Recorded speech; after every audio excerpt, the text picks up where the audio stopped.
Dear listener, we have written a book, What's Her Name? A History of the World in 80 Lost Women. After a decade of searching for a world history that was neither a snooze nor a sausage fest, we decided we need to write it. It's available now in the UK, in Australia, and in the US in December. Wah, wah. But you can pre-order your copy now on our website at what'shernamepodcast.com or anywhere books are sold.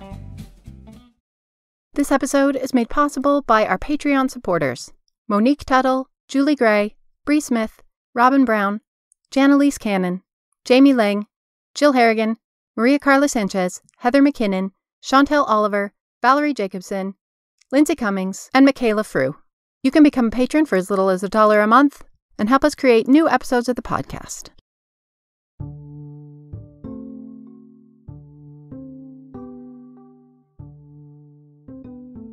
Hi, Katie. Hi, Olivia. We are standing in a large crowd of people in front of a large warehouse. Everyone is pretty angry. Oh. This doesn't feel like a peaceful gathering. When suddenly, from the door of the warehouse emerges a woman carrying bags of grain. A cheer goes up through the crowd. And as she walks through the ranks of the other women holding machetes and rifles, she begins handing out these bags of grain, systematically emptying the warehouse, handing out food to every member of the now celebrating crowd. There's one person who's very unhappy about this, and that's the guy who owns the warehouse. But we are firmly on the side of this Robin Hood-esque figure.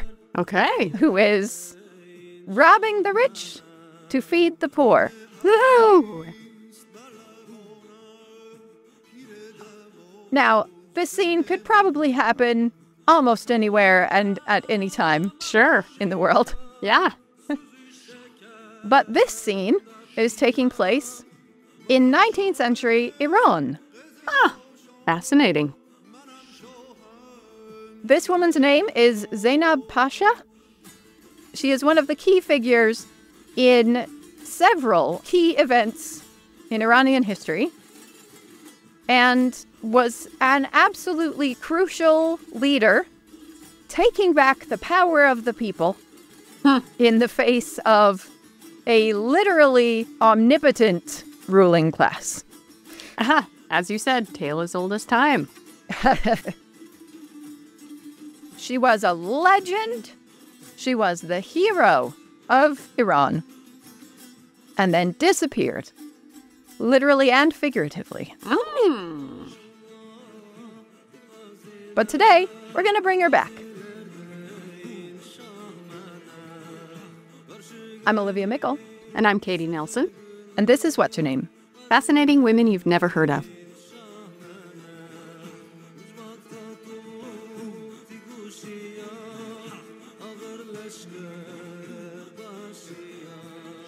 Helping us bring her back is Afarin Bellisario, author of the brand new novel Silenced Whispers, which just came out this month, getting rave reviews absolutely everywhere.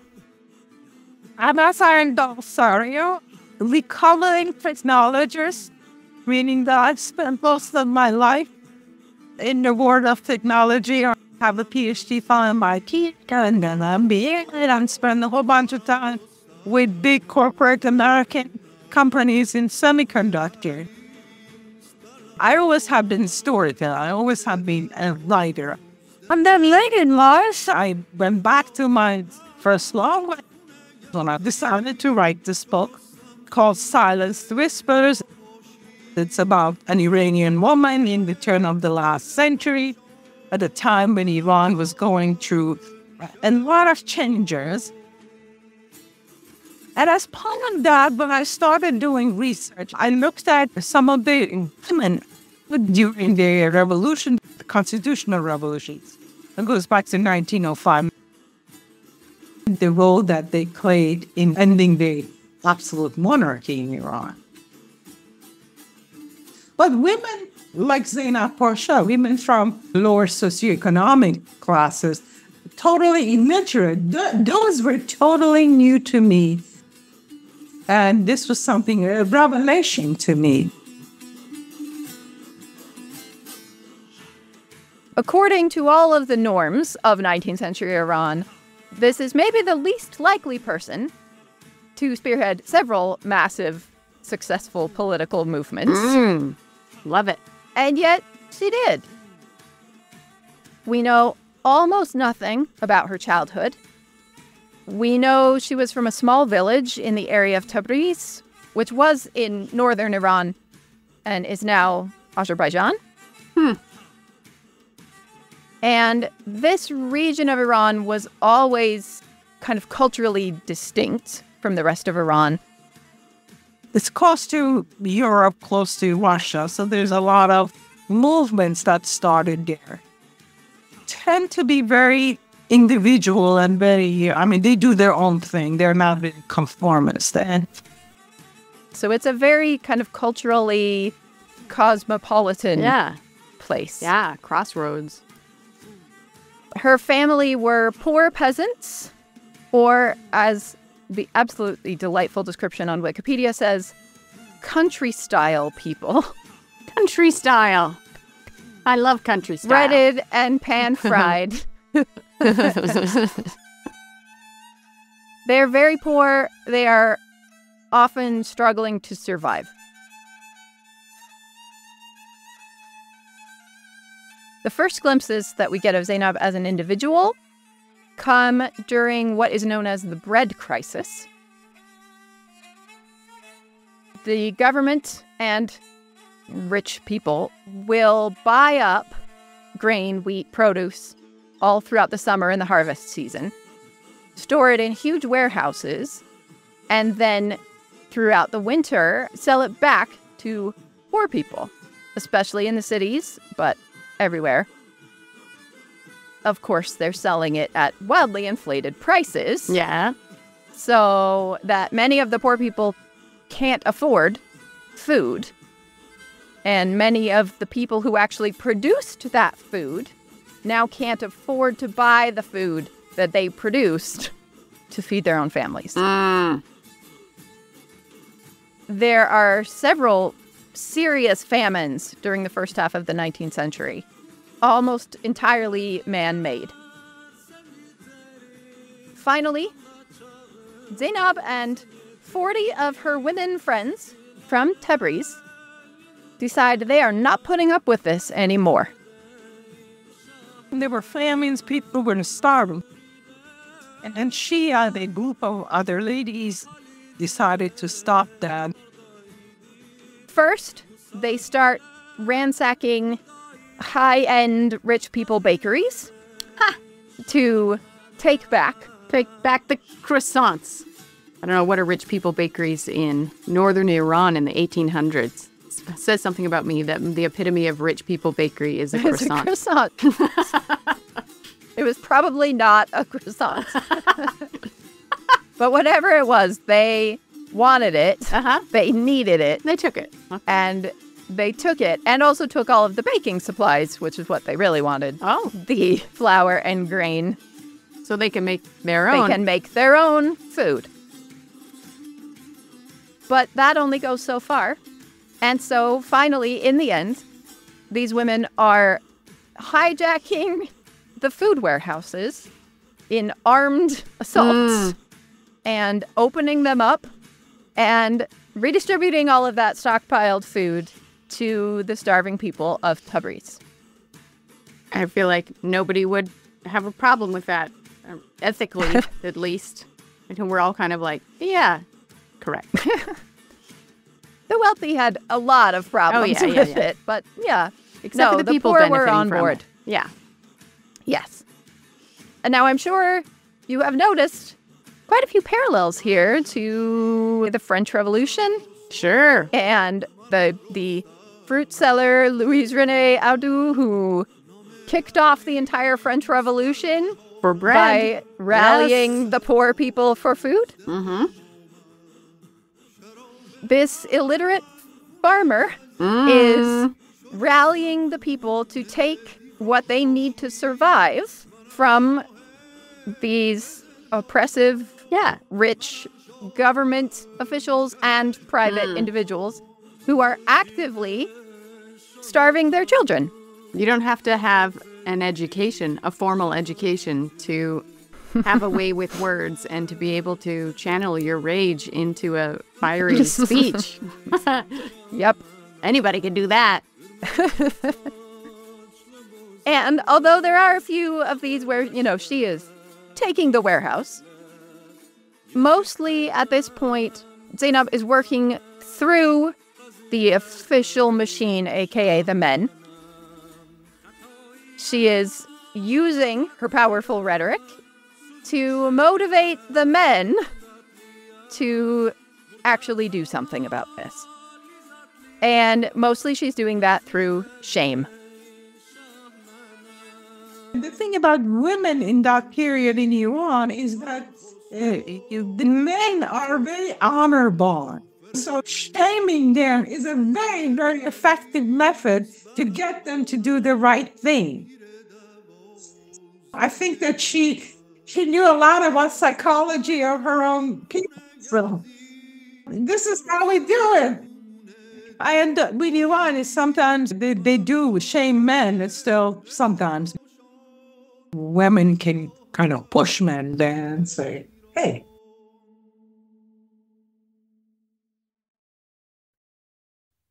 If you can make the men in a honor-based society feel genuinely ashamed of themselves, then you can actually get them to do something.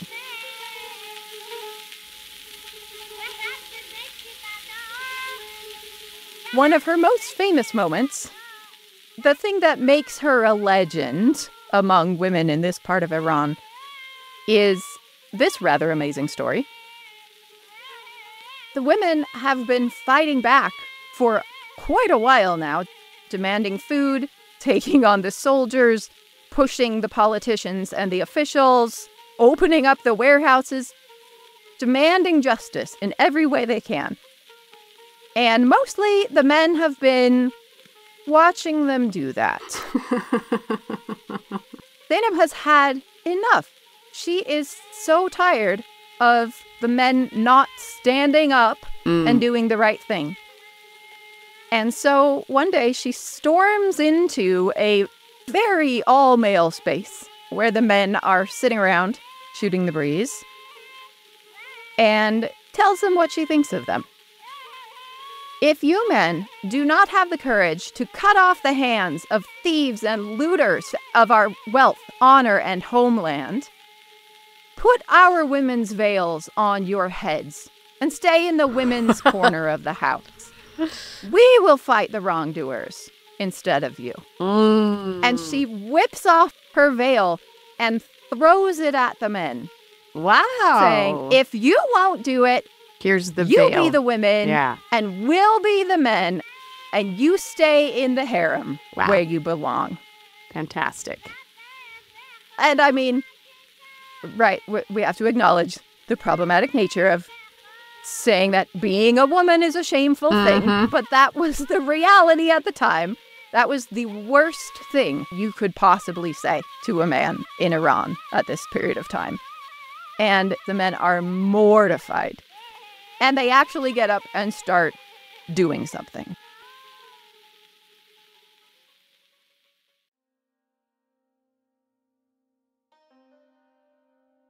The next time we see Zainab emerge from anonymity is with the tobacco protests in 1890. Iran is a Muslim country and alcohol is not allowed. But for whatever reason, and don't ask me why, tobacco for Iranians at that time, that's the drug of choice. Everybody smoked. So tobacco was very, very important to people. The Shah has been outliving his means, let's say, for quite some time, and he has come up with a really, really clever way to make himself some income. He decides that he is going to give a concession to an Englishman named Major G. Talbot, for all of the tobacco industry in Iran. He is just going to hand over the entire tobacco industry, meaning the production, the sale, the export, everything to do with tobacco. Okay. For 50 years. Because it's always a good idea to invite the British in to run an industry Always. on your turf. Yeah. It has never, ever gone poorly for any country that did that. Always a great idea. Ever. What could go wrong? In exchange, Talbot will pay the Shah, not the country, the Shah personally, £15,000 a year. That's roughly $2.5 million a year, in addition to part of the profits and dividends and things. Okay. They probably won't even notice. Spoilers. They notice. When he gave away the concession on tobacco, that really made people very unhappy. Because now, tobacco that used to be something that they could buy for cheap, an Englishman would say, you can't buy this tobacco for this much. You have to pay that much. And the Shah wasn't taking their money and spending it for people. The Shah would take trips to Europe. So whatever it was that he was doing with the money of the people. And of course, that's what made people very angry. He should have known better because he had already tried this. Oh. In 1872, the Shah had negotiated a concession with another Englishman, Paul Reuter, of Reuters news agency, and granted him a 70-year concession over just a few minor things. All railroads and tramways, all mines, all forests, all uncultivated land, all extraction of resources. Wow. And all future enterprises connected with the introduction of roads, telegraphs, mills, factories, workshops, and public works of every kind. Well, minor. when you have a lot of catching up to do with the Industrial Revolution, I mean, they spent so long ignoring what the West was doing and saying, nothing to see there, then I guess that's their method for catching up fast. Yeah. I mean, maybe have more than one man in charge of all of that process. But, this man will give him lots of money. Yeah.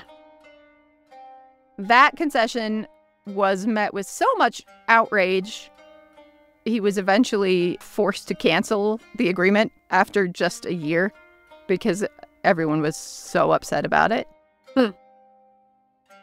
You think that he would have learned a lesson from that experience and maybe not tried it again. He did not learn a lesson, and he did try it again. And it went about as well as you might expect.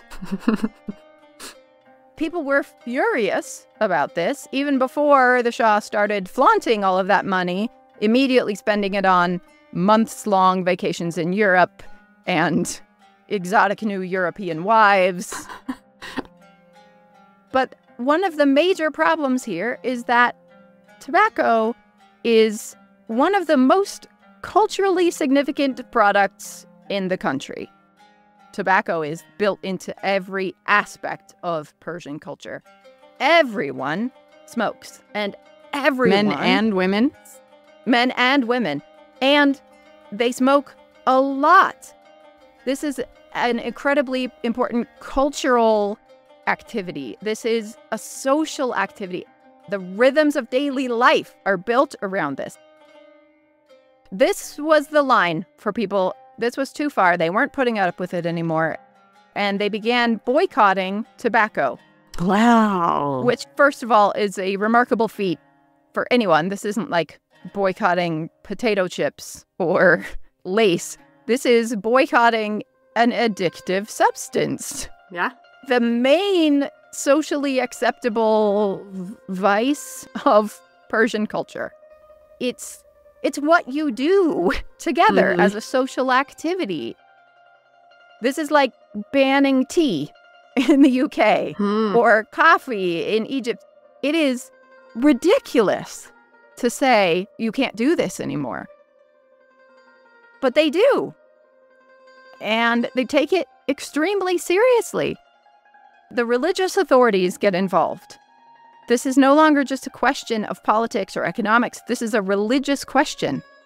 And as the clergy point out, this concession directly contradicts Sharia law.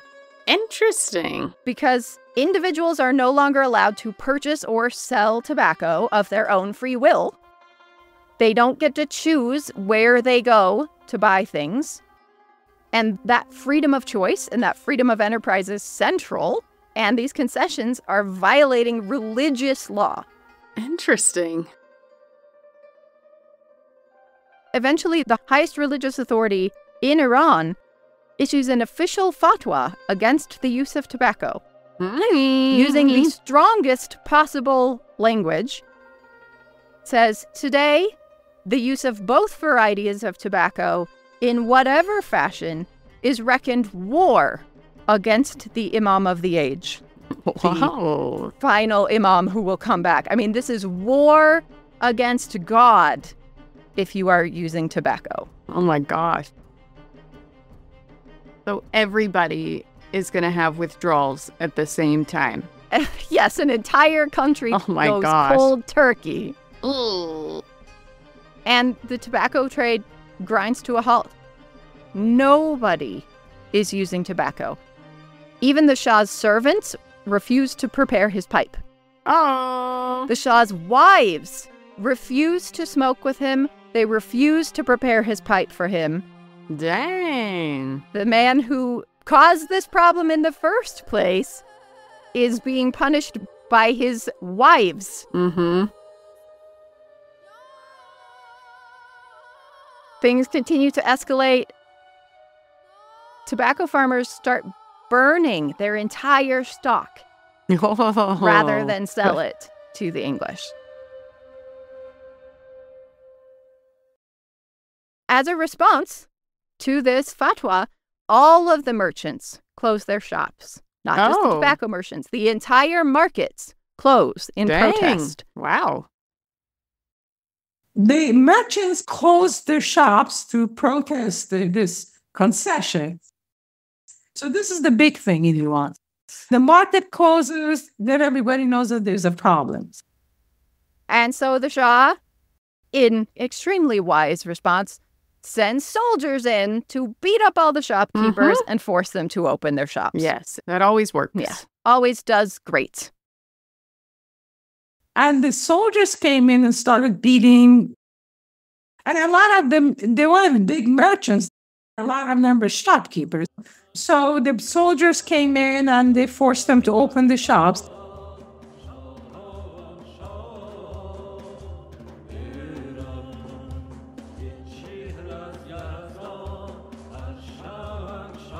And this is the moment when Zeynab goes from being a vocal, local rabble-rouser, doing small-scale, hands-on liberation of grain work, to a public figure who's being recognized as a leader and putting herself as an authority into the public eye.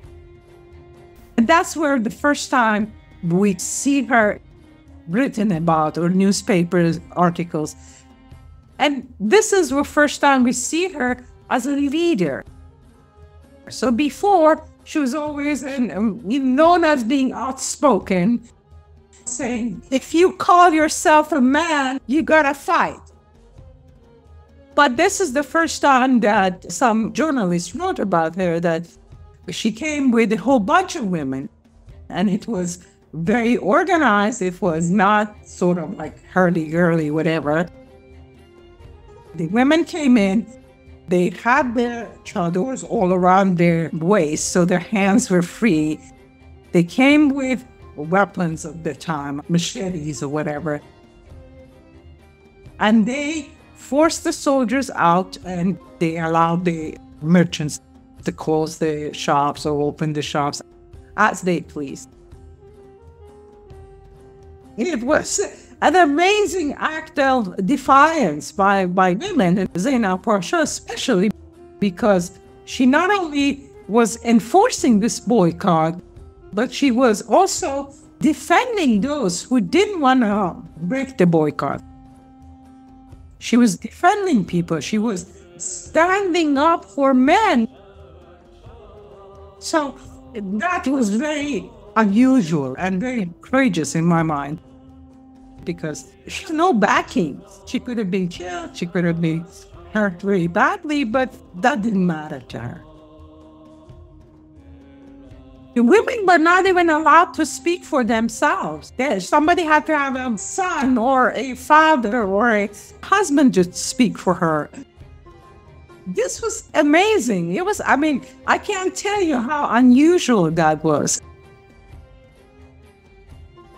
Zainab is standing up to men, but she is also standing up for men in a time and a place where women were not even really allowed to speak for themselves. She is speaking for all of the people being harmed, the tobacco farmers, the merchants. She is appointing herself as the voice for men, which is amazing. That the men were happy to have a woman speaking for them. Speaks volumes. That's the thing I find the most interesting. Zainab's group is known as the Tabriz Women's Movement. When Westerners hear about this, they always immediately assume that a women's movement must be pushing for suffrage or legal equality, women's rights, women's issues, as we frame them in the US at least. So why is a women's movement focusing on bread and tobacco and foreign concessions? Yeah. And this is still a conversation that we are having within quote-unquote feminist circles every generation. Whatever incarnation of the feminist movement exists has to re-reckon with this question that the people who too often get to set the agenda, who get to say what the official feminist issues are, tend to be well-educated, upper-class, politically connected women, when really the main issues for most women are very different from those issues. That anything that makes women's lives worse is a women's issue. Hunger is a feminist issue. Yeah. Agriculture is a feminist issue. Addiction is our feminist issue. There's all kinds of indigenous feminists and Black feminist writers still continually saying, hey, we don't care about those things that you're talking about. We care about the fact that our children are being murdered. We care about the fact that we're all living in poverty. And so when in feminist circles we talk about white feminism, this is what that means. It's not white people who are feminists. It's a feminism that, because of these filters of privilege, of advantage, of whatever, are totally oblivious to the issues facing the average women. Global woman. And it's fascinating to watch these same questions play out over and over again. What strikes me is the parallels to the start of the French Revolution again. And that march is called the Women's March. The Women's March. Of the poor, starving people to Versailles to get bread. They call it the Women's March. And in a way, that separates it from the French Revolution. Why not call it the Bread March or the Peasants' March, you know? And it's like, oh, okay, so this is something particular to women. It's not the mainstream political event. Why do we need to specify the gender of the people involved if it's about bread? Then, yeah, now that I think about it, I think it's doing that same work of making sure we remember that this is unusual, that women don't behave this way, and you women shouldn't behave this way. This was a one-off. one-time thing. Yeah.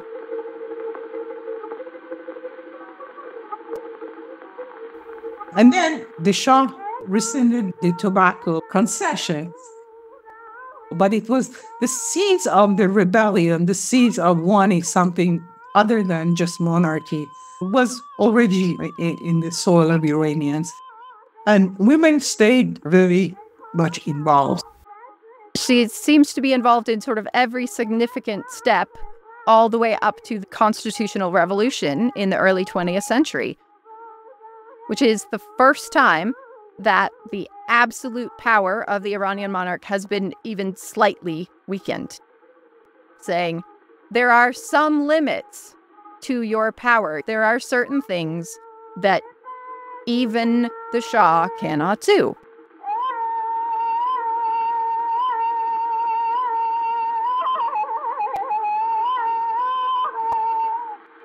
Zainab Pasha.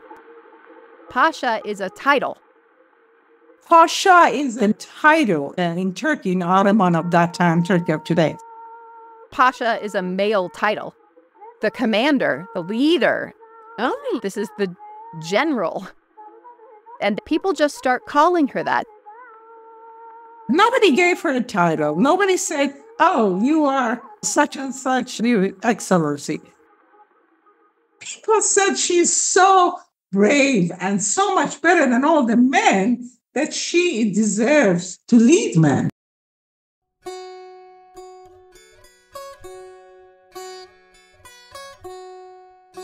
All these epic stories about Zeynab Pasha, and it is difficult to separate out what's true and what's mythology. Because this sort of Robin Hood figure over the decades becomes more of a Bouboulina-esque figure, running off to war and fighting against the Ottoman Empire, maybe running off to Iraq to fight with bandits against an oppressive local government. Who can say how much of these stories are true? It's very hard to separate out the legend and the myth. There was a woman who did that, who had the courage. She became a folk hero, so to speak. And this may have become a composite figure of all of the women of this movement, or it just may have been her doing all of these unbelievable things. She seems to have been really fearless when it comes to standing for people's rights. That was definitely the time of career revolutionaries also. Yeah. You just go wherever the fight is. Yeah. At some point, she just disappears from the record. We don't know when she died, or how she died, or where she died. We can make some educated guesses. Once she became older and she kind of disappeared from the scene, we don't know much about her. She probably died in Iraq, in Karbala, near Basra. She was visiting there, and there's no trace of her after that. So maybe she stayed there, maybe she died there. We don't know much. And then she became a legend. Zainab Pasha became a legend, but it's very local, very regional, which is great. At least she was known in her neighborhood and in the city. She is legendary in the Tabriz area, but has been mostly forgotten in the rest of Iran. So, even though my family was from there, it took me so many years to actually even know she existed. My family is from that part of Iran. So I was talking to some of my cousins after talking about the book and everything. And they say, oh yeah, in Tabriz, no. She stood for justice when they're like a Robin Hood, standing for justice for people. And then she said, I can't believe I've never heard of her. How have I never heard of her? Her cousins say, wait a minute, she was real? So she is literally legendary. Everyone knows who she is. Everyone knows her stories. but nobody knows she really existed. And they were stunned to find out that this is a real woman. We have evidence that she actually existed and did these things. Cool. That's a good thing to aspire to, I think. Live your life in such a way that people think you couldn't have existed. I absolutely love this woman who has less power than almost anyone in this society. And yet she simply seizes power and builds a cohort of women, these 40 women from Tabriz, who pick up their assorted weapons, one of my favorite phrases, and use it to improve lives, to feed children, to protect the powerless, to demand political accountability, to demand individual autonomy. She does the thing in a way that very few people have or do. She had that voice and she used it. She used it, no matter the cost to herself, no matter the danger to herself. And the fact that these incredibly influential, course of the nation altering movements were spearheaded and led and brought into being by poor, illiterate farmer women is remarkable. And, as it turns out, when you start looking for these stories, not really remarkable at all. Yes, that's what I was thinking. These kinds of heroes are everywhere. Everywhere. This is the story that recurs again and again. Which means that these women are out there everywhere, just waiting for someone to rediscover them. Totally. And bring their stories back into the light.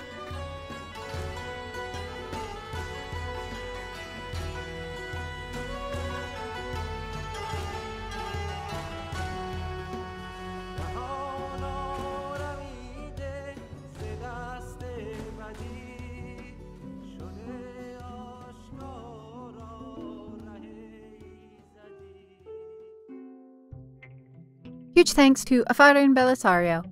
On our website, What'sHerNamePodcast.com, you can find pictures, resources, and more. You can also follow us on Instagram and Facebook, where we post lots of photos each week.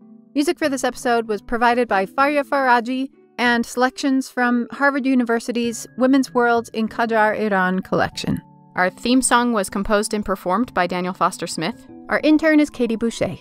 What's Her Name is produced by Olivia Mickle and Katie Nelson, and this episode was edited by Olivia Mickle.